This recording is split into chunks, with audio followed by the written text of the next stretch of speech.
Hello, I'm Brandon Thielk. Welcome to Permission to Evolve. I'm joined by producer slash co-host Holly Deschenes.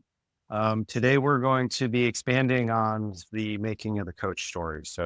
The first episode I wrapped up basically right at graduating college. We're going to continue on with the story of how this all came to be. And, once again, permission to evolve. What we're trying to do is figure out where you're hung up. This is all based on your past, what makes you stuck, what forms your limiting beliefs, how do we get past those things?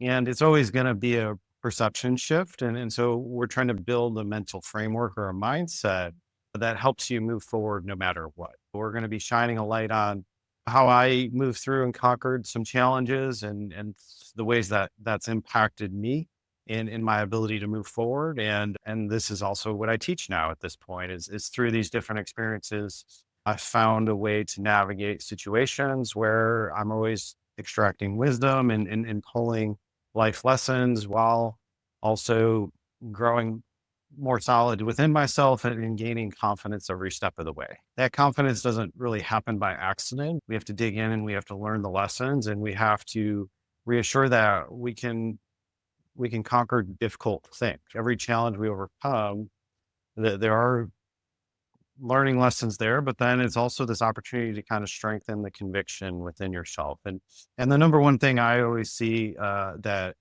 it's a little heartbreaking is that when people give up, when there's Sure. the I can't do this anymore, and there's many different reasons for that, and sometimes it is very valid. It just might be a different phase of life where we want different things. And so the key is always just being present with your life and being in tune with what you truly want and doing your best to make some headway in that direction if that feels authentic for you. So yeah, we'll carry on here. Do you have anything you'd like to add before we begin here, Holly?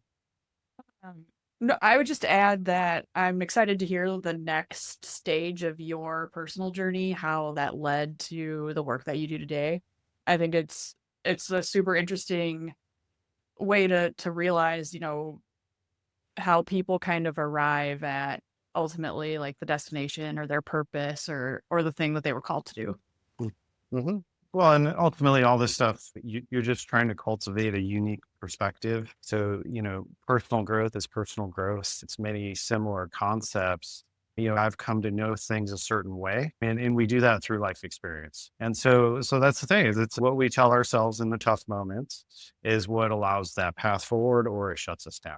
Right. And so, Right. so that's really to just kind of show how these different experiences have pushed and pulled me in these directions. And you got to have some sort of guiding light at the end of the tunnel. I think that's the key here is no matter how dark or how difficult things get, there's got to be something that you can always just latch onto. We could call it some sort of faith. And my driving force was I always wanted to reach my potential, whatever that meant. Whatever I Right. decided to do with my life, I wanted to be the best that I could, and I wanted to make an impact, and I wanted to be the best at whatever it was. So it's just these different ideas of you kind of need those things to latch onto to keep pushing you forward, even when it seems so bleak and there's no hope. So yeah, diving back into my story. So it was graduating college. I had just had the incident with baseball where the dream was lost. I didn't know what was next. Hitting this big transition point, very difficult for anybody. You're about to graduate college and it's like, what's next, right? Right. And also, one of my guiding principles was I didn't want to become like a miserable, jaded adult, right? That's Right. that Right. was a big thing for me where I'm like, I want to be happy. I want to pursue things to their fullest. And so that was it. This basically opened up this, I would say, probably a 10-year period of like intense struggle for me.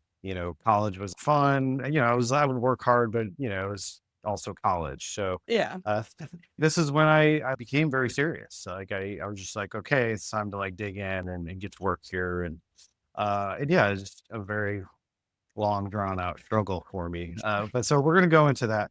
And so with the baseball experience, the number one thing I gained there was I'd come so far and I was basically knocking on the door of this dream and it didn't happen the way I wanted it to, but but being around that environment, it did show me that, I got to be confronted with guys that, get drafted very high. It's like this top 25 Division I school. Like I got to kind of see what they were about. It got me around that. So it became more real to me.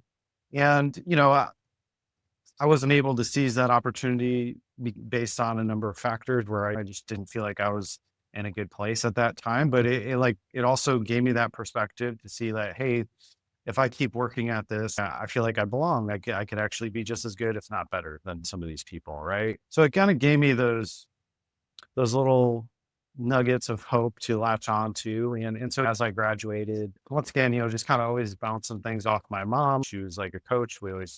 We talk through a lot of emotional type situations. And yeah, we sat down and talked. I don't feel like I'm done here baseball wise. I didn't really have any next steps. So I was like, I don't want to just go get a corporate job. I don't want to do these Right. things. And then, she just, well, you should I've worked really hard my whole life and I can't say hard work is it, right? She's like, yeah, I think you got to go after this, whatever that means. And so, that kind of once again gave me a little bit more of that reinforcement of, okay, I'm just going to take another leap here. I'm going to see what happens. Right. And so, yeah, I didn't really have a next step, but so I started with the first thing is so my club baseball coach, he had a connection within the Tucson community. Tucson had it's an independent baseball team. So, Sure. it's not affiliated with the major leagues, but it's kind of these side thing leagues where people play professionally. Sure. And so he had a connection, so he got me a tryout with them. And yeah, I went to go do that, and it was an interesting thing. They had this developmental program that had started. Where it was just college kids, needed somewhere to play in the summer, and so he's like, yeah, I don't think you're ready for the independent leagues, but he's like, come practice with us. And it was three ex major leaguers running it. So basically, you'd go there and you just train all day. Um, Sure. and he also, it got me in that environment. Tucson at that time had spring training facilities. And so this was the White Sox and the Diamondbacks. Like we got to work out of the stadium, so the locker room is like a major league locker room. That's And cool. so, we're like just hanging out there all day, like working out, trying to get better. So every day you'd practice all day, you break for lunch and then you'd play a game in the afternoon.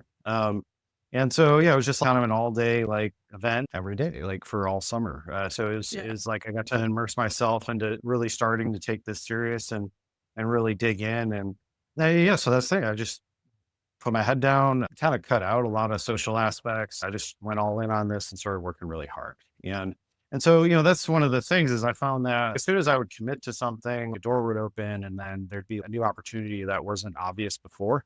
Yeah. So this really helped establish this faith of like, oh, I just have to decide what I want to do and then figure it out from there. And there's always things that you're not aware of that pop into place once you make that decision. So the mind really, it does focus on when we make a decision. It's like, now the next step is how can I make this happen? So that summer, it gave me that opportunity to just really dig in, work at things. And then the next challenge came when I don't know what to do next year, trying to do tryouts and things like that. I'll just have to keep myself occupied. And so there's a couple guys that I played with over the summer that were trying to get signed like me at this point. And so we kept it kind of going in our own little group. There's three of us that, we Yeah. started to train every day, all throughout the winter, all that kind of stuff. And so we were doing some coaching for this program because they started a high school program too. So, we would just help out with that. And they actually gave me a key to the facility, which is really cool. So I had like the key to a major league locker room Yeah. where I could go, train whenever I wanted and stuff like that. And so that was a pretty cool thing of because your mind has to conceptualize these things and has to Right. become more and more real to you. And I'm like, oh, well, like I have like access to a major league clubhouse, with a weight room and like all these things anytime I want it. Right. And so Right. well, that was all very cool. All along the way, I started to get more kind of confronted with the realities of being an adult. I always just Sure. like wanted to play baseball and the financial aspects started to be more apparent. So I would put together nutrition plans and try and make some money that way. But I was very much still dependent on my dad at this point, and that's kind of where it started some conflicts for a while Yeah. because well, yeah, I'm trying to make this happen and I'm giving it all to God and those types of details like it was just kind of like, yeah, I don't want to get stuck in something, because I needed a very flexible job to be able to pursue whatever I wanted to, right? And so Right. my filter was like I was always erring on side of, oh, I'm just going to work really hard at baseball and something's going to happen, right? So this was like fine initially, but the further along I got, this became more of an issue where, yeah, I wasn't developing that side of myself of, really taking care of myself the way I needed to as an adult. And so, Sure. that started to strain some relationships and anything I did get, it seemed like it was inconsistent where, some of the coaches or like when we were doing the coaching with the high school kids, we were supposed to get paid for that. And then all of a sudden, they're, oh no, we're not going to pay you anymore. It's Right. just kind of like all these things where I should have some money coming in and end up like not coming in. So, but that's kind of the nature of like when you're in this uncertainty, every step of the way, you have to try and figure things out. And yeah, so it did definitely get to the point where there's times I didn't know where my next meal was coming and things like that. Yeah. And so, working with these other guys, the one day, this is where I found one of my mentors. It was such a random thing. He's just like, hey, this guy has one of the guys I was training with, he's like, this guy has a gym in his house.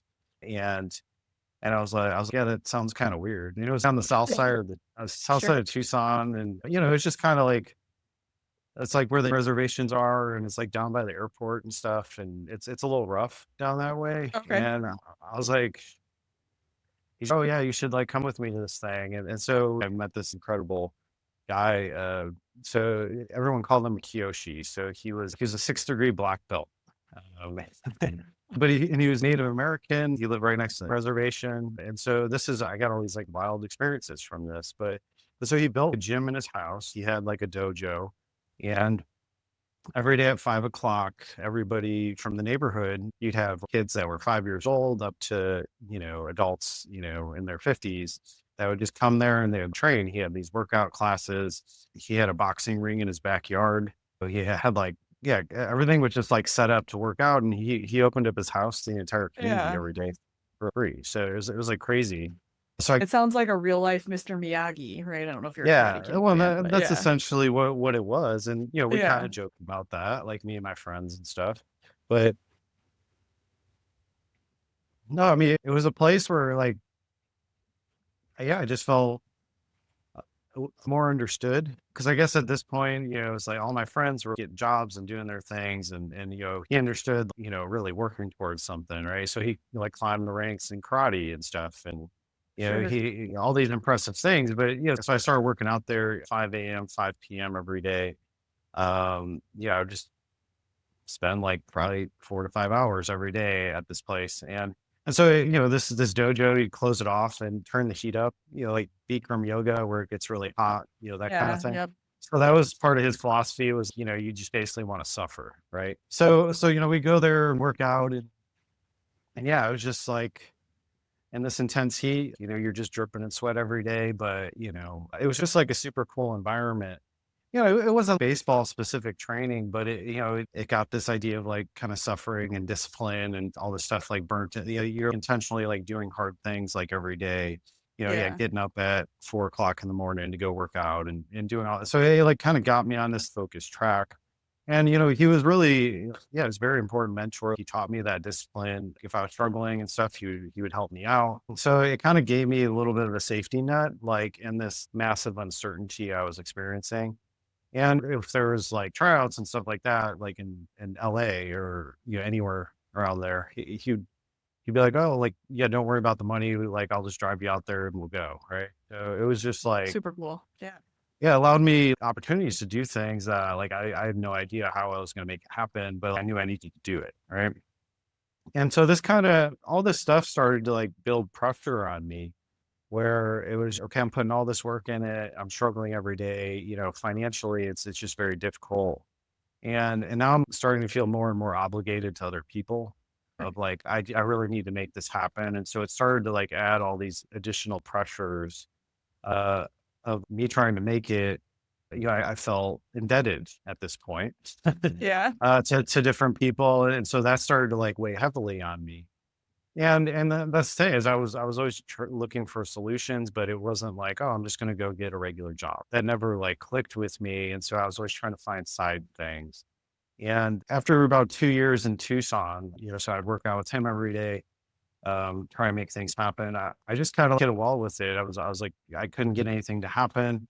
At this point, I was still tryouts, when I would go put things to the test, like it would be 50-50 whether I would feel good about it or whether I would be really disappointed, upset, right?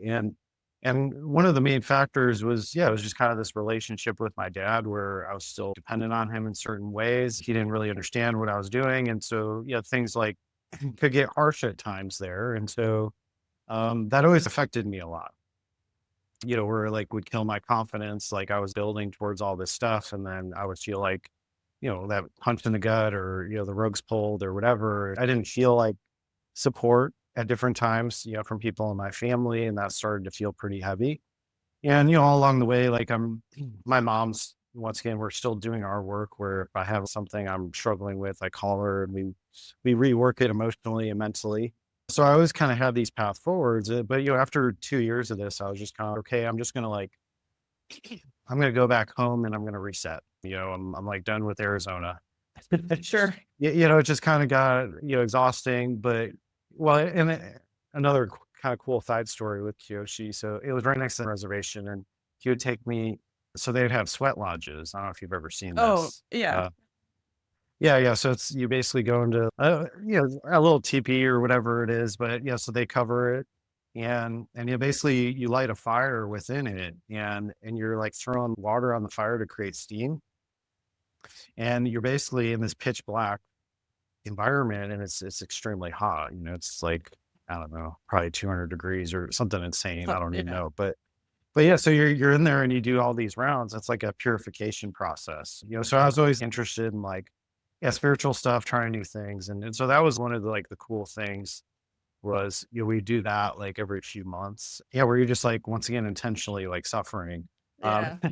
but then you come out of it and you just feel amazing Right. and you just feel really at peace. And so it like introduced me to all these different perspectives and stuff. So yeah, very grateful for that time period. He really helped me through, yeah, just that first massive period of struggle I had of just kind of trying to make it on my own, but I still didn't really know what I was doing. But it always gave me these next steps. It always gave me like a little bit of safety and security in that Right. process. And so yeah, finally after 2 years, I'm like, okay, I'm gonna go back home and I'm gonna reset. And I hadn't like had any success then. And I kind of felt like people were always waiting for me to like give up. Right. Like they're just like, oh, Sure. like when's he done with this stupid thing? Right. Right. But I was still in this resourceful, like, oh, me coming home, that's not me giving up, that's me resetting. Okay. And and so at this time I had started doing like baseball tournaments for like men's leagues and I started to build like a network of like ways I can stay engaged. And some of these teams, like for the tournaments, people would like fly me out and room and board and all that stuff, just to pitch in a men's league tournament and stuff. So I got to travel, I got to play against really good people at those things, and so that kind of started me building this baseball network, and that kind of led me on this crazy journey where it was just one thing would lead to another, and so through that, I went back home and I reset and I worked for my dad a little bit, but that was never my focus. And so I was always just figuring out what's my next move with baseball. And yeah, so through that network, I'd get calls and be like, "Hey, you want to come pitch down in like Atlanta or Florida or whatever?" And so that's where I started to meet, some people that a little bit of mentorship, but then also new opportunities would be introduced that way. I had flown down to Atlanta for a Memorial Day tournament, and so when I was down there, one of the guys was good friends with one of the so he's like kind of a legend in Atlanta. His name's Leo Mazzoni. So he was the old pitching coach for the Braves in the 90s. And Okay. so the Braves were, their pitching staff in the 90s was considered, one of the best all time. Yeah. And That's so he that's when they wasn't were with really good. Yeah. yeah, he wasn't, with the Braves anymore. But so one of the guys I played with, he was like really impressed how I pitched in the tournament. And he's just like, hey, I'm friends with this guy. Like, let me see if I can get you a workout. I was like, okay, it can't hurt to like have him see me, Right. even though he wasn't like fully connected. And so I got my next step there. This Atlanta Memorial Day tournament, just men's league. It it led me back to, so I went back home to Chicago. And so, yeah, when I got back, my motivation was renewed. I lined up another opportunity. I'm going to try to make something happen. And, and then, yeah, that's kind of, once again, it was just these battles with my dad where, he's like, that's when he like started to like vocalize that, like, you're not going to make it. And, you Sure. should give up and things like that. And so that really, obviously was hurtful. And yeah, it was just kind of, he just wanted me to paint, that's all it was. Yeah. It was like that kind of, so that's always butting heads on, I don't want this life. But and so I'm trying to make my path, and I'm okay with the struggle. It's fine. But it was like, once again, I probably could have been doing a better job on some things, but that's the immaturity, right? And so Right. it was just this obsession, the singular focus, like, how do I make this happen? That's really what my only thought process at that time. So I had set up, this workout where I flew back to Atlanta, and so I went and did that. And it was, yeah, yeah, so it went pretty well. He would take me to this like facility, and I just kind of threw a bullpen, and he's like, I think I can get you signed by an independent team. He's like, let me make some calls, like be on standby or whatever. Sure. And so I needed kind of a place to stay while I was on standby, like in Atlanta. So the the fall before, I had done a tournament with a different Atlanta team down in Florida. Okay. And I skipped over this story, but so I had just gotten a call from this random guy. He's like, "Hey, come play with us in Florida." This is going back Yeah. to that previous fall, and so I'm like, "Yeah, sure, I'll do this." And so I go down there, and so I'm slated to pitch the first game of this tournament. I hadn't Sure. met any of these people. I didn't know anybody, and so I just had a really bad feeling before the game started. I was, what's going on? Like, it was just like my like nervous system was like freaking out. I was Yeah. like, what's what the hell's gonna happen? And this was back when they would still like use metal bats, which Oh, was okay. like with grown men with metal bats. It's like a rocket launcher. Like, Yeah. and I was like starting to throw pretty hard at this point. I was low 90s. And so yeah, the first inning, like the third batter, uh, yeah, I throw a fastball, and this like massive like Venezuelan dude with the metal bat, he hits it, and it's like a rocket, and it goes right back at me. I barely duck in time. Like, so the ball like hit the top of my hat, like where the seam and the bill meet, or where the Yeah. cap and the bill meet. And so it hit perfectly where it like ripped open the hat, and it just like it launched the ball into the outfield. But like all I had was like this little cut on my head. Like I That's had to get like, crazy. so like, yeah, I was like obviously in shock, and I looked down and there's blood like pouring into my hands. Right. But so this was my first impression meeting all these people, is like this terrible thing just happened, right? But it was like kind of that divine, oh shit, I could have like died, very easily Right. here. It just cut my head. If it was like probably like a inch slower or something like that, like I probably wouldn't be here, right? Right. And so, yeah, I had to get a couple staples, so the ambulance came, picked me up, and there's you're fine. Like I was just like really tense the next couple days. I didn't have any like head trauma. Right.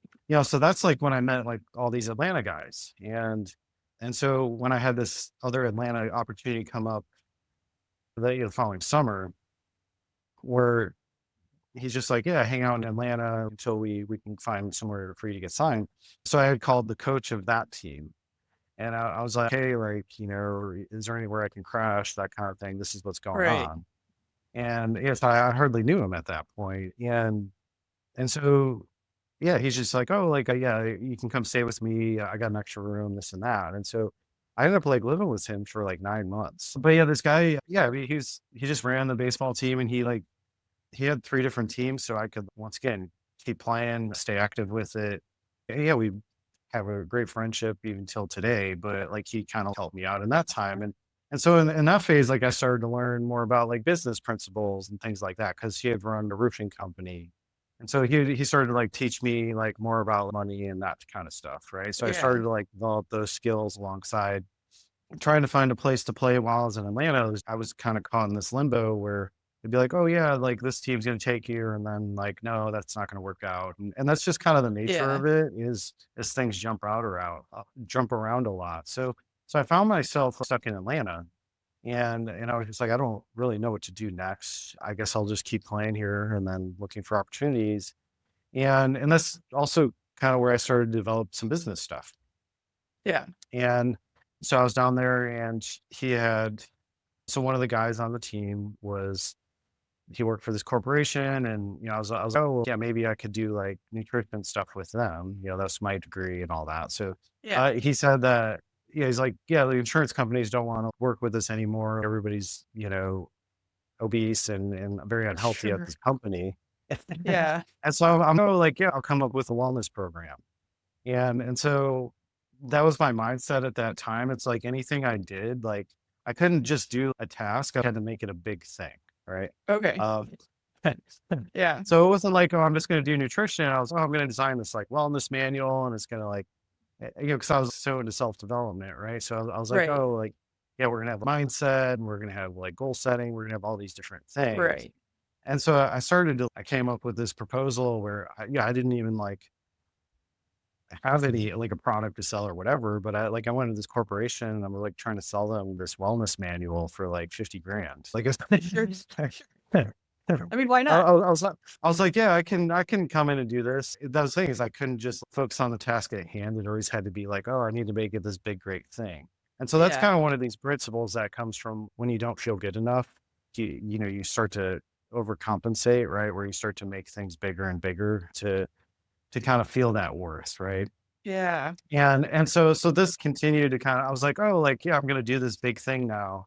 And I was, way in over my head. I didn't really know what I was doing. Right. Um, it was just like but I couldn't like settle for small stuff at that point in my life to like, "Oh, I just need to dig in and do the work." It was like, "No, I need to make this big thing and I need to get all these people involved and that kind of thing." Right. And so yeah, I started writing this wellness manual and it was like kind of crazy. I would have like ideas like flowing all the time. Like once I like committed to doing this, yeah, I would have regular meetings with the company where they'd bring me in and I'll talk to executives, things like that. And Yeah. I had no idea what I was doing, but I Right. just kind of like would draw up stuff and be like, yeah, this is like how I see this going. And so yeah, I wrote basically 100 pages of this wellness manual, and it had happened all very quickly. Um, but it was all primarily based on I always had this hunger for self-development. I was always digging in, researching a lot. And so it just kept growing this idea. And then, yeah, I brought my brother in who's a graphic designer. And I had a friend that was a personal trainer. So I had him drawing up fitness plans to go Sure. alongside these things. And so it was this big project I took on, but, it was probably premature, like, I wasn't fully done with baseball, and so my, like, attention was, like, split, where, I'm, like, taking on this, like, massive project, and I'm also including other people on it, which was probably a big mistake, right? Because I wasn't, like, committed to seeing that through at that time, like, because I was still trying to make my dream happen. And so all these things kept, like, just adding to this, like, plate that I was, like, building where everything just, like, started to amplify on me where, I just felt massive pressure and yeah, I didn't have the resources, the resilience, all these things built up yet. So it was like I put too much on my plate and then, yeah, it's like I'm obligated to these other people. I'm trying to make things work out. And so, yeah, it's like that Atlanta thing is like I came up with that idea, and that's when I started to shift into a little bit of business mode, but I still wasn't complete with baseball. And so, yeah, the Atlanta chapter ended. Basically, nothing happened with baseball again. Um, Right. but so, Well, hang on one second. On that note, just for context of timeline, this is still like your mid-20s?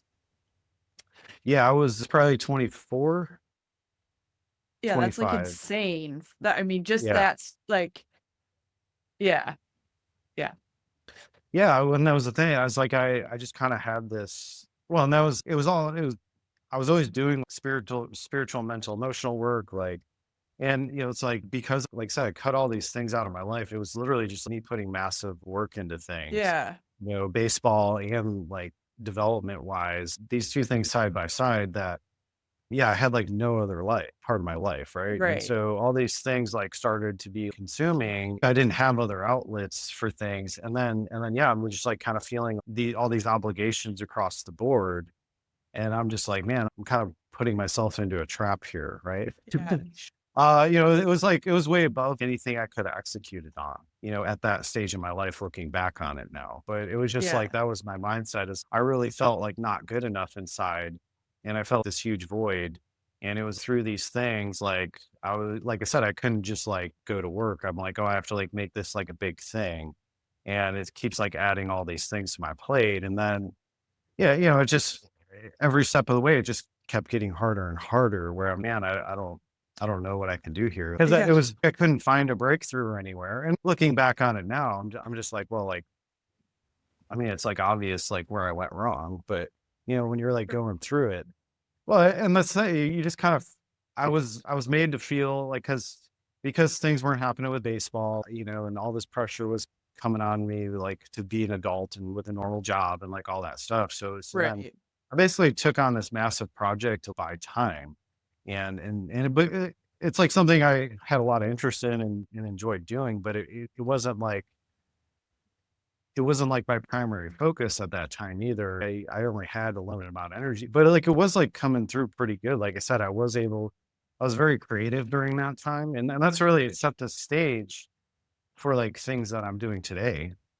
Sure. After that stage in Atlanta, I couldn't get the company to commit, which is, yeah, they shouldn't have anyway. I didn't know what I was Sure. doing. I went back home and reset again. Right. So that was kind of the thing is I would take these big risks. I would take these jumps and I would just like take it as far as it could go. And then when I didn't feel like I had to move anymore, I would just go back home and reset. Now we have this next phase where, and all these things, like, one thing links to the next, right? It's a pretty cool thing to see, like how you just kind of take the steps and stuff happens. Looking back on it is a pretty magical thing. So yeah, I went back home for Christmas that year. And so I was done with Atlanta. And I had, so at Christmas, I'd seen my cousin. And so my cousin, he owns a facility in Charlotte, North Carolina. Um, train professional athletes like NFL guys, NBA guys, all that stuff. Sure. So I saw him and he's like, yeah, why don't you come like train in Charlotte? And I'm like, okay, well, I got to build up for this leap now to like try and go to Charlotte and make this happen. Right. And so I had already started this project with, trying to get this manual done. And so we can start selling it. And then from there, I was just, oh, like I'm going to develop this business plan where it wasn't just like, oh, we're just doing corporate wellness. Now I'm going to build 7 different companies within one. Sure. Yeah. and But also they're just like, like that like 20-year-old, we can do all the things, right? Yeah. yeah, it's like all insane to me now. And I'm just, yeah, like, it was just like, oh, like, I don't have a move with this. So now I'm just going to expand it even more. I'm going to make the Right. vision even bigger and get more people involved. So that I can go to Charlotte now and try and make something happen in Charlotte. Yeah,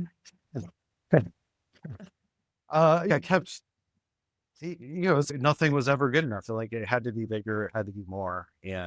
And so all these things, they just kept stacking up on me. And so, yeah, I go back and he's like, yeah, come to Charlotte. I'm like, okay, how can I make Charlotte happen? I had no money. I'm back home. I'm like, okay, I have this wellness manual. And then I created a business plan. And then I had like borrowed money from my brother. I'm like, oh, you can invest in the company. Right. And that like Sure. freed me up to go to Charlotte. And, and so, yeah, all this happened where, so yeah, I went back in December and then, yeah, I saw him right around Christmas. And then I was in Charlotte by probably the beginning of February. It all happened very quickly. Once again, don't know where I'm staying in Charlotte, don't know anything going on. I'm just going and I'm going to make it happen. And I just know I need to go because even, when I was in high school or, grade school or middle school, actually. So my brother Nate had trained with my cousin and he just got huge. Like I remember because he just like really knew what he was doing training wise. And I always wanted to train with him. So this was like kind of like the perfect alignment, like later in life. And I'm like, okay, I'm going to give baseball like one last shot. I'm going to go to, I'm going to go to Charlotte once again, go all in, Yeah. So I started working out 5 days a week. Yeah. He introduced me to a pitching coach who was my same age, which ended up being a business partner later on. And so this guy, yeah, he was kind of in between. He was about to move to Charleston from Charlotte, but he was like coaching a youth team, and he was like friends with my cousin, and so he introduced us, and so like the way this guy thought about pitching mechanics was like on another level. And it was just really because everything up until that point I was very self-taught. Sure. Um, is I was always just watching videos trying to figure it out on my own, but he really understood it on another level. And so I'm like, oh, this is perfect. So, within this 3-month period, yeah, I'm just like eating all day, every day, nonstop, working out. And then after lifting for 4 or 5 hours, then I'm going to baseball. I take like an hour or two break, and then I'm working on pitching mechanics with this guy. His name Yeah. is Ryan Morris. And in that couple months, we rebuilt the way my body worked from the ground up. Like we scrapped it all. I was kind of plateaued at like 91, 92. And so how do I get over that hump? And and so yeah, we rebuilt it all, and it was for the first time everything made sense to me. And I'm like putting on all this muscle. Like in that time period, I put on about 20 pounds. So I was quite a bit bigger. I was generating a lot more power. Like everything was working together a lot more efficiently. And, me and this guy became good friends. And so I'm like actually like kind of had social too, where it's like I get to hang out with a friend every day. It's not just Yeah. like this lonely path. Uh so it was kind of like this cool thing where I'm like just kind of building up for one last, okay, I'm gonna try and get signed. Um and so with all that massive energy I'm putting into that, I didn't have enough energy left to put into any of the business stuff, right? Right. So it was just kind of yeah, that was everybody was getting upset with me because I had invested everybody in the process with me when I probably Right. shouldn't have, right? And so, but it's just like that wasn't my focus. And it's not that I didn't try, I would sit down and try and work on it, but I was putting a like massive amount of energy into the baseball stuff where it just wasn't anything at the end of the day. And yeah, so it's just kind of all these things. Once again, everything continued to stack up, and so performance wise, I'm like hitting all these new levels, and I'm just like, oh, okay, I just got to like show it off now. We were looking for opportunities, and I was 26 at this point, which is kind of like really the end of the road for a pitcher. Like usually, you probably need to be signed by 23 at the latest. Sure. So at this point, so one of the people I met through my baseball network, with the men's leagues, he was down in Houston. He's just, hey, like the Astros are having a workout here, and why don't you come down? Right? He Yeah. was always kind of looking out for me, and so he presented the opportunity, and so me and Ryan, we went down to Houston, and it was just kind of like all this stuff like really started to come to a head where, so I had put on all this muscle, everything was aligned, and my velocity, I was 93, 94, probably topping out at 95. It was all there, and so we go down there, and it's Houston, Texas, in like July, Yeah. middle of summer, and, I pretty much I have no money left at this point. Like, it's just kind of like, okay, I need to make this happen. And so I stayed with that guy that, I had called me down there, and he's just, whatever you need to do while you're down here. Cause he worked for the railroad. So he wouldn't even be at his apartment. He was on the road all the time. Yeah. And so I go to the tryouts, and all this like massive anxiety would build, and all that pressure was just like stacking up, and in my mind would just go like really dark. Like it was just extreme negative thinking. I would basically go into a depression before a tryout at this point because I was like Yeah. carrying like too much. And I was like at this place of desperation where I like put so much time, effort, and energy into this thing, that yeah, it got to the point where I had experienced so much failure that Right. that was like the dominant thought at this point. And so yeah, I would go into this thing, and yeah, well, my friend, he like, man, like right before he went to go pitch, like it looked like somebody killed your dog or something. It was just Right. like he's like your whole demeanor just sank. And so I'd go to these tryouts, and like my velocity would just like plummet. And in that time in Houston, I dropped like 10 pounds like almost immediately. Like, everything I had, like, worked for, like, started to just fall off me, Yeah. and yeah, so yeah, the first tryout was at the stadium, and yeah, I think I probably threw, like, 88, something like that. And and then So I stayed in Houston. There was another one like the next week. And so I went to that one and it was slightly better, but it was still pretty bad. Yeah.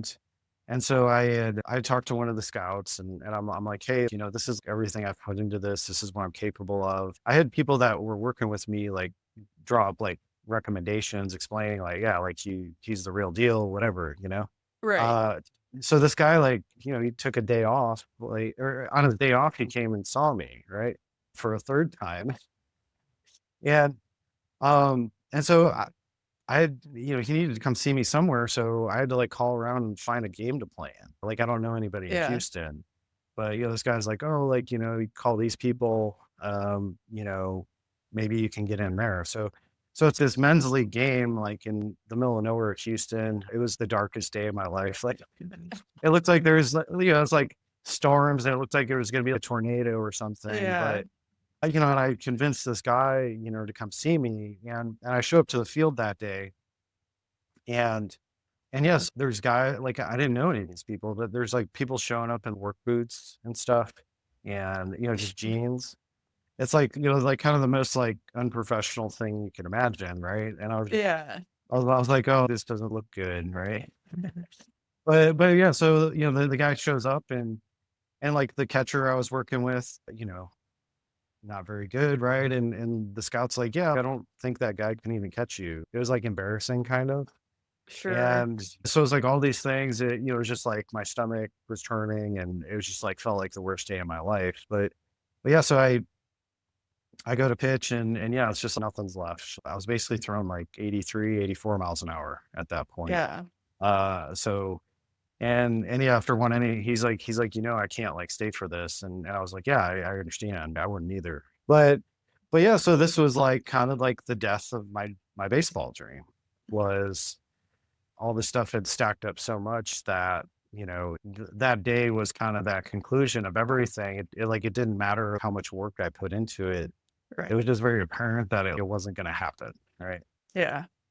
And so, yeah, I strung it along from okay, graduating college to all the way to this, right? And it was Yeah. probably about a 4-year period. Just putting massive amounts of energy into try and make this happen, right? Right. And so yeah, I fell into a depression, went back home and regrouped. Yeah, basically couldn't get out of bed for a month. I just went to my mom's house and I was just like, yeah, I don't even know what to do anymore, right? It's like Right. it's the all is lost moment. Yeah. Yeah. Yeah.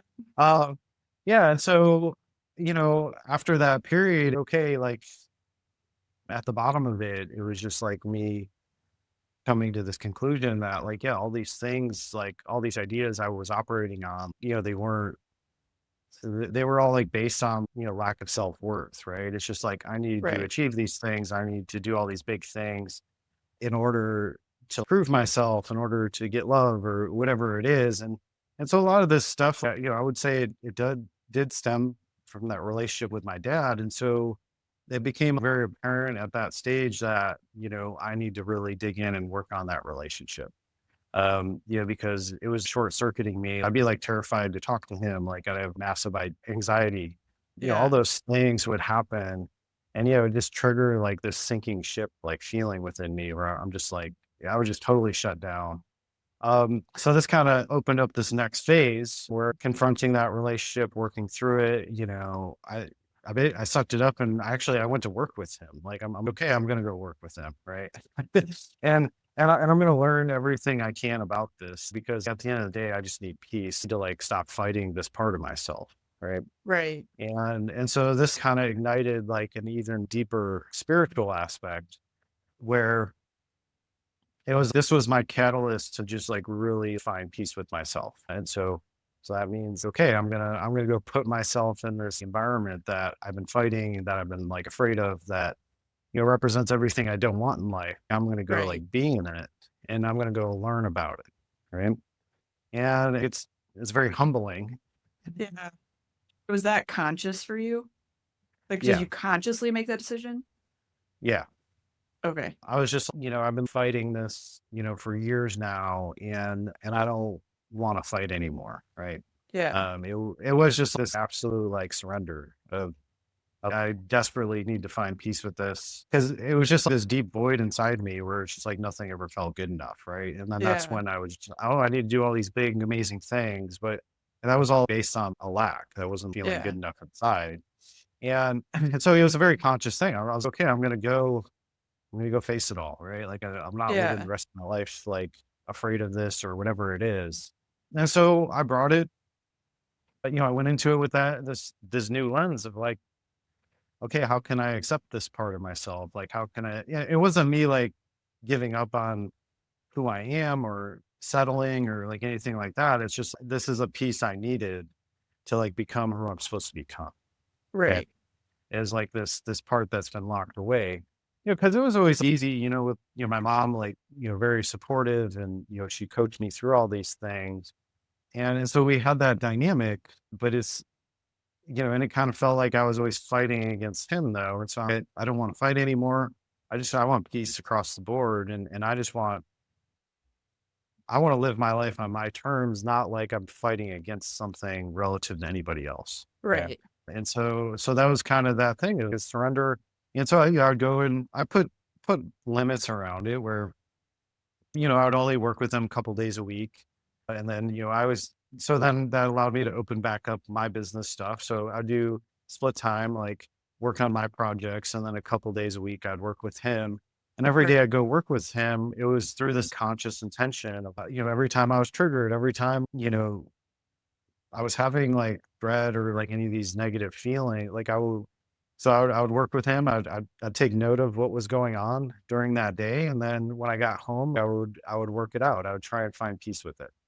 Right. And so it was the exposure to the stress, and then the unpacking it, and it's just this like back and forth to really try and create this peace. And so really it was trying to understand my dad at a deeper level.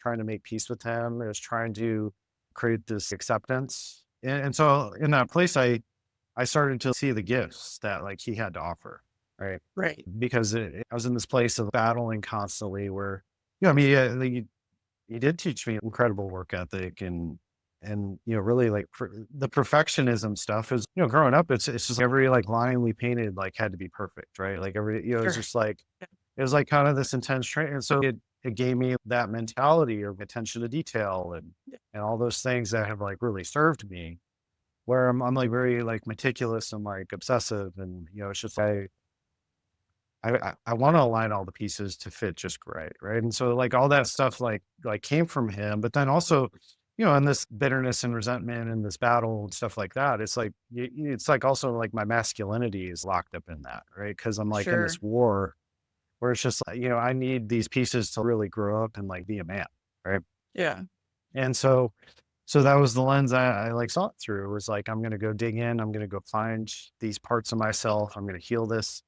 And through that process, we have a great relationship today. But I do feel like I can talk to him about anything. Yeah. He's very like understanding, like all those things. But it was just that every time I was able to shift my perspective to find peace, the things would level up. And then, it's like new opportunities started to open up in terms of like what I wanted to do, right? So Right. it was like because I stopped fighting the current, like, and I just went through it, like, now I got to learn all those lessons.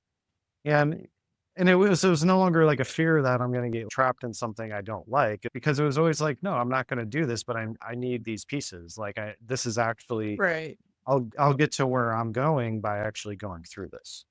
Right. And so that was the important shift that happened is this place of surrender. And, it's like, it's a principle I teach just about every one of my clients. So, you've gone through that. Yeah. Yeah.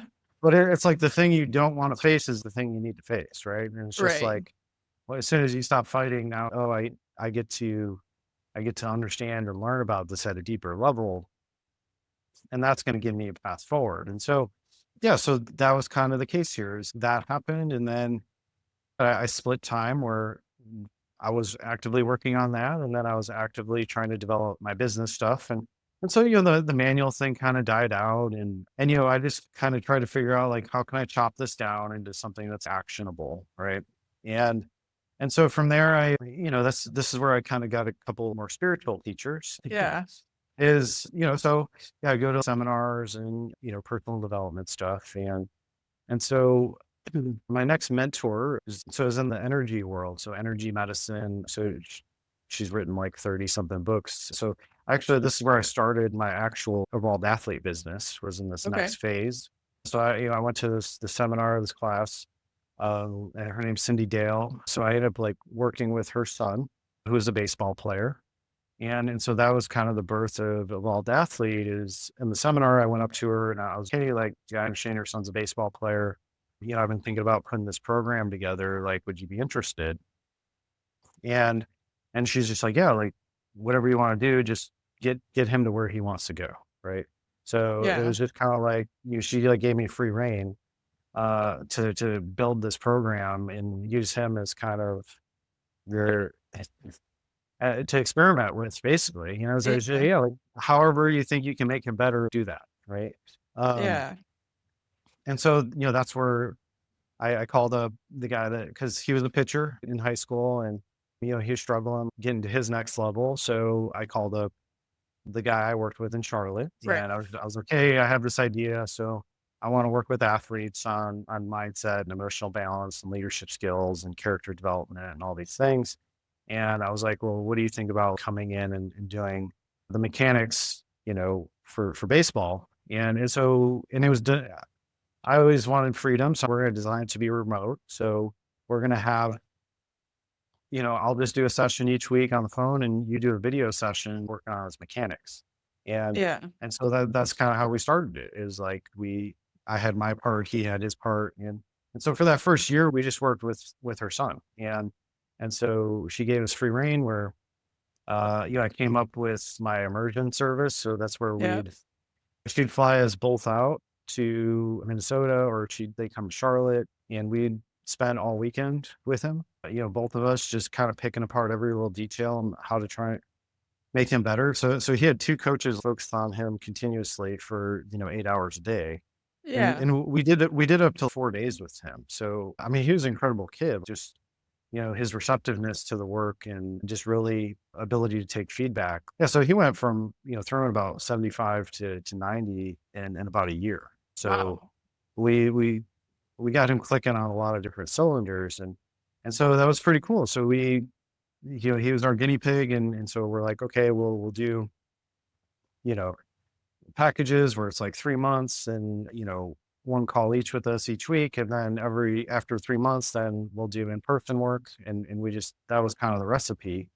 And so from there, I started to meet new clients. I live in Nashville now. I was leaving Minnesota where they lived and coming down to Nashville for the July. And that's where I met our second client. So it was just a guy I met on the plane, and he's like, "Oh, I'm coming down for a baseball tournament." And so I'm like, "Oh, we have this program and we've been doing this." And so that next year we started to just kind of land people just organically. It was pretty natural. Yeah. And so it was pretty much no marketing involved, just these conversations with random people. And so yeah, we had this structure, and yeah, so it was.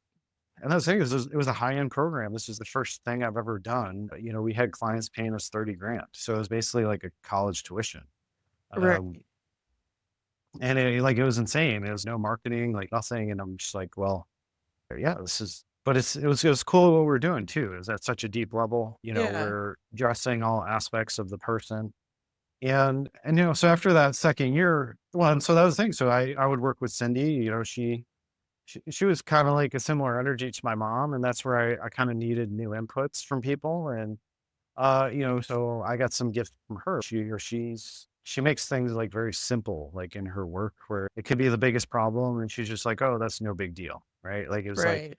so I kind of got like that aspect from her, where it's, when you're holding space with the client and working through things, it's like, yeah, that's like very reassuring to be, we can easily solve this, right? Right. And and so that was what really stuck out in her work. We would do sessions pretty often, but it was just like, I like the simplicity of what she did. And yeah, just highly intelligent. Like I said, she's written over 30 books, and she like reads a book a week, and she just a wealth of knowledge and wisdom. It was like insane. And so it was very cool to have that direct access to her. I definitely learned a lot, and I'm very grateful for the opportunity there.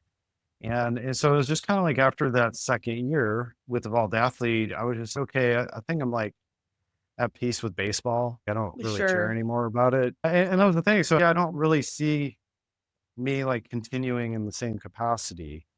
And and that was my business partner. He was basically only going to stay in baseball. That's what he still does today, right? Yeah. And I was just like, I was like, yeah, I'm like burnt out on this. Like, I want to work with like professional athletes and higher level, and I really, I am just burnt out on baseball. I don't care anymore, right? So it kind of it like ran its course where it didn't like have enough juice for me to stay interested. And Right. so after 2 years, we just went our separate ways, and so I was just like, okay, I'm gonna like rebuild this thing. But yeah, at this stage, I was like really like going deeper and deeper into like kind of spiritual knowledge and concepts and things like that. And so I was just, what's the right fit for me? Like, how does, you know, what do I want my work to look like? Right. Cause the baseball thing happened very like naturally where Right. it was just on the table. And so I took it. And so I was trying to get more conscious about it. And so in that process, I'm healing the stuff with my dad and I'm changing a lot. Yeah. And so I'm like, okay, like I'm no longer like motivated to do these like mega things anymore, uh, based on lack. I want to do things that are like are authentic to me, right? Right. And and so with that first phase of Evolved Athlete, I was like, okay, I'm just gonna tear it down, and I don't even know what it is next. And so it was just digging into myself to like try and figure out what I really want out of life, right? Yeah. So I went through this process where I continued to do the couple days with my dad. I had some light client work, but I basically created this space to like rediscover who I was. Yeah. And so I did that through meditation, and so I was living downtown Chicago, and I kind of took on like an urban monk type thing where Sure. it was just like there was like I just went into deep meditation. Just some days it was 6 to 8 hours for a day. So I was probably logging like probably 30 hours of just being with myself in silence to try Yeah. and like redesign myself from the ground up. I basically I started questioning everything in my life. I started to be like, well, yeah, why do I even think this way? What do I believe about that? And so I'd like pull at a thread and the thread would start to unravel.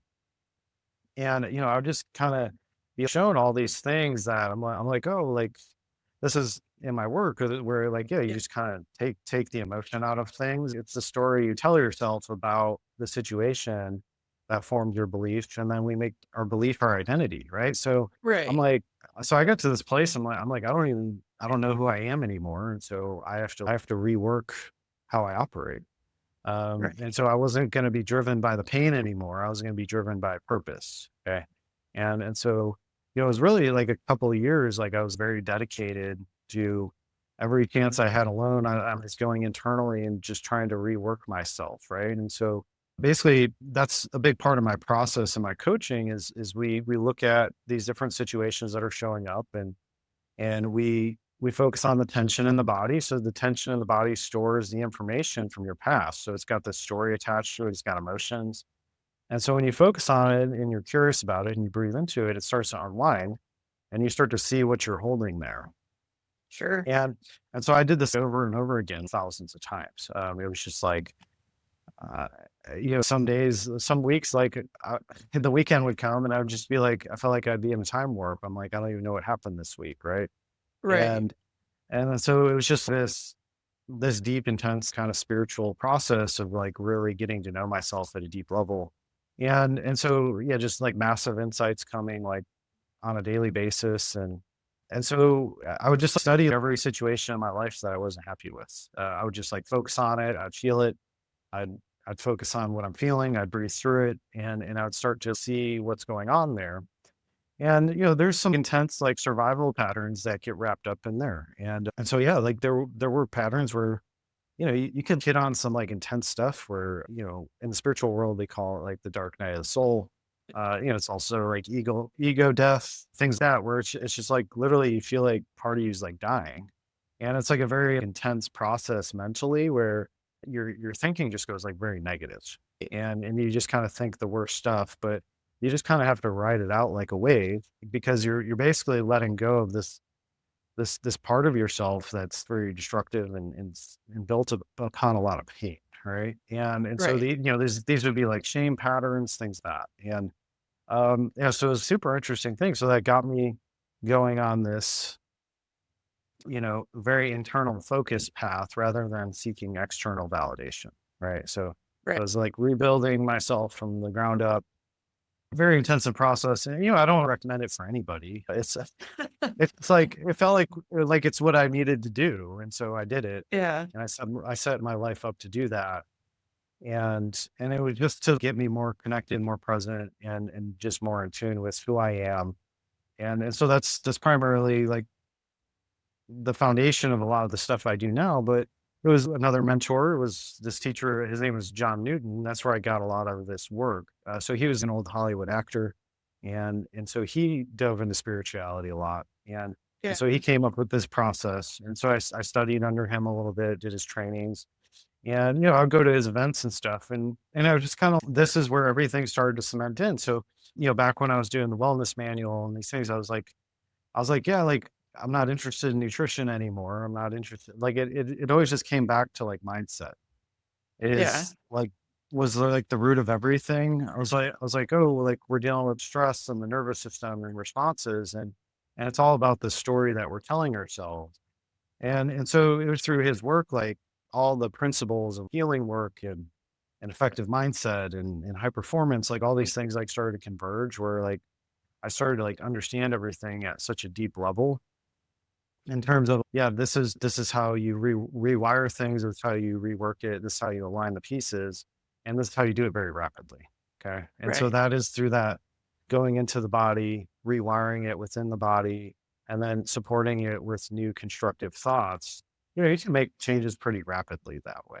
Um, and so it was just through him. It was basically this culmination of like all of my teachers, like everything started to click into place where I'm like, oh, okay, like I have this system to work with now where I feel like I can get results no matter what the situation.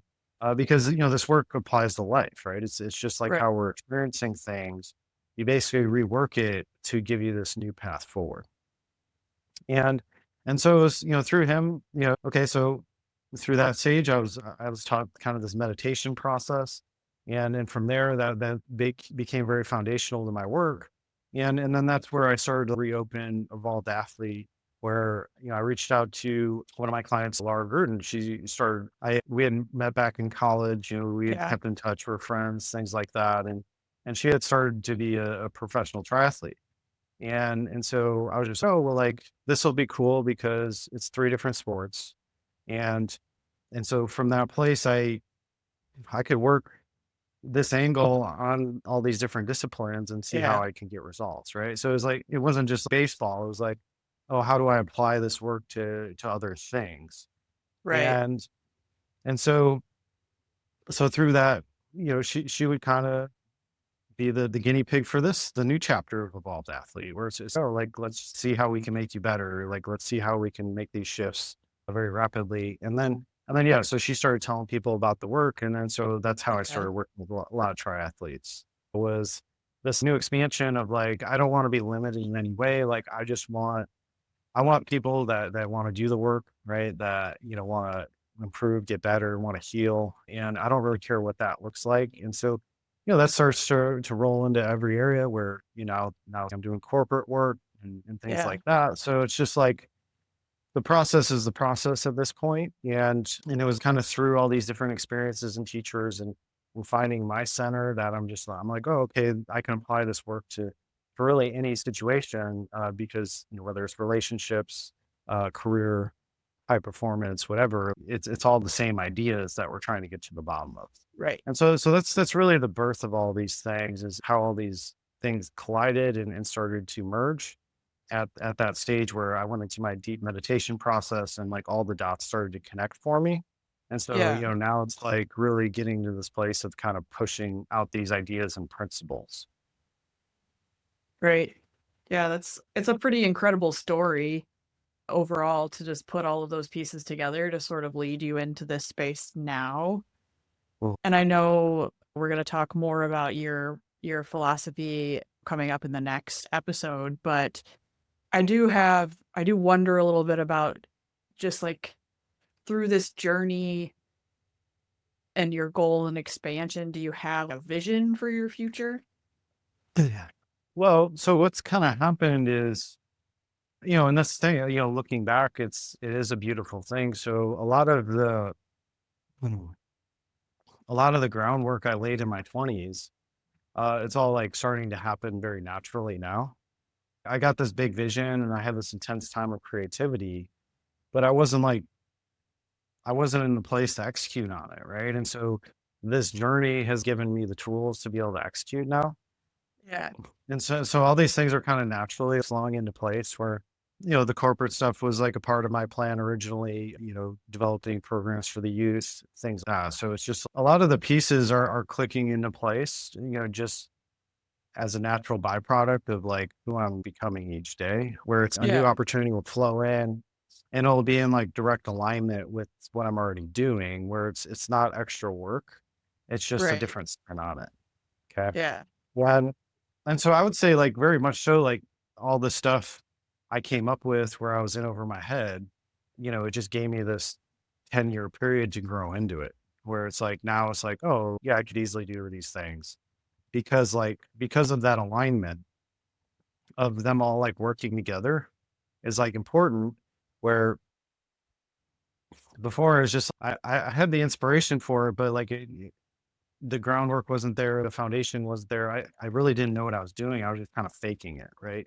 And so Yeah. like getting really rooted in these ideas and how these principles apply to everything, it just makes everything so much easier to execute.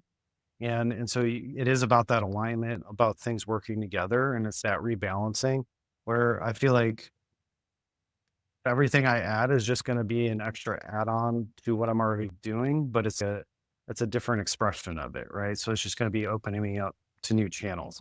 So I don't like I'm very present now where I don't think too much about the future. Like it's just Yeah. more about like what do I do today, right? Like that's kind of what Yeah. I'm worried about. And it's not, it's the gaps kind of fill in pretty naturally. And so at this point, I've established this massive amount of trust where it's just like when I need to do something or when I need to know something, I'm going to know it. And so Yeah. I get that all the time where, I may think like I need to make a move, but then it's just as I let go of that trigger or that thing that was like pushing me, that was based on an insecurity, as I dissolve that, now this new piece pops into view and it shows me like a cleaner route that's much more efficient and easier and so the new door opens when I'm not functioning from that limitation anymore. Yeah. Yeah. Ah, that's amazing. Yeah. So yeah, there's obviously 50 other stories mixed in there that we Sure. could do, Yeah. but yeah, I think this is good for today. I'm sure I'll intertwine these throughout the podcast, the things I didn't share. There was additional mentors. There's a lot of very helpful people on my path, and I'm so grateful for all those experiences. And that's kind of the main idea. Is I just feel like you got to take the steps, and then you know, you're given it what you need every step of the way. It might not be what you think you want, right? It might not be those Right. things, but it, Yeah. life's going to push you and pull you, and it's going to deliver the people you need to get you to your next step. And this is all oriented to a bigger vision. And like I said, a lot of times we think we need to make things happen, but really it's through the daily work, through the process, we start to become somebody that things just start to naturally happen for because of Right. the energy we're bringing. So it's kind of this different um, so it's more this internal focus, internal motivation, like, and it is about connecting to your potential and who you can be and how you can serve. And that's the beauty of it all is as you like master all these different problems, then it's just like, it's the first thing's always like, oh, how can I help other people with that? Right. Right. That's like it's a natural thing that happens. And so really stripping the ego out of everything is what I've learned is the most effective is yeah, we just got to get rid of the part that wants to control things.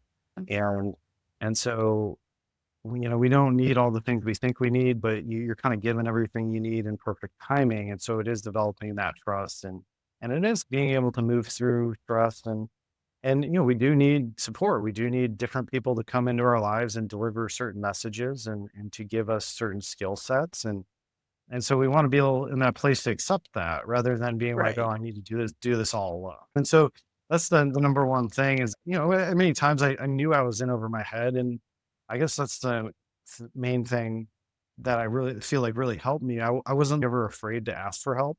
There's plenty of Right. times I didn't want to, but I'm like, I don't have any other option. Okay. Yeah. And so that really gave me a path forward. Like, it's like where I didn't feel so alone all the time is because I had to put my pride aside. I had to humble myself over and over again. Right. I created a mess. I understand. I was just, For sure. I'm trying to learn as fast as possible here. Yeah. And so that was kind of the name of the game was okay. I hit a brick wall. I don't know what to do next. I need some help. I guess I have to Yeah. ask for it. Yeah. And that's you got to do away with the shame because the shame will stop that. You'll be like, Right. "Oh, I can't do it," but then you're not also open to new answers, which might include other people. So Right. I'd say that's a big lesson in all this. Yeah. Awesome. Amazing. All right. Well, thank you for joining us. Permission to evolve. We look forward to the next time, and yeah, I'll definitely be sharing more about my journey that didn't come to mind today. Sure. I hope you guys enjoyed it. Yeah. Awesome. We'll talk to you later. All right. Bye.